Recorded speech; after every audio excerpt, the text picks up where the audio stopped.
இன்னைக்கு ஸ்டாலின் அரசு தொடர்கின்ற ஒவ்வொரு நாளும் அடுத்த தலைமுறைக்கு ஆபத்து, அழிவு.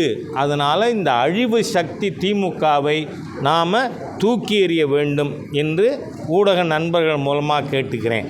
அதுக்கப்புறம் எதுக்கு இருந்தாலும் கருணாநிதி பேரா அப்படின்னா டாஸ்மாகுக்கு கருணாநிதி பேர் வச்சதுக்கு எதுக்கு பிஜேபி மகளிர் நிர்வாகிகளை கைது பண்ணீங்க? ஆமாம், இங்கே மயிலாடுதுறையில் பஸ் ஸ்டாண்டுக்குன்னா அதுக்கும் உங்கள் அப்பா பேரா, கருணாநிதி பேரா? இதுவரை இந்த மாவட்டத்தில் பிறந்த கம்பனுக்கு என்ன செஞ்சுருக்கீங்க?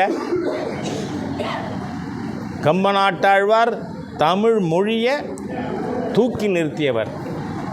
ஆகவே 13-14 நூற்றாண்டுகளுக்கு முன்பாக செய்த கம்பர் பெயர்தான் இங்கே மயிலாடுதுறையில் பஸ் ஸ்டாண்டுக்கு வைக்கணும். இல்லைன்னா இந்த திமுக ஆட்சி, ஸ்டாலின் ஆட்சி தமிழ் விரோதிகளின் ஆட்சி அப்படின்னு பாரதிய ஜனதா கட்சி சொல்லுது.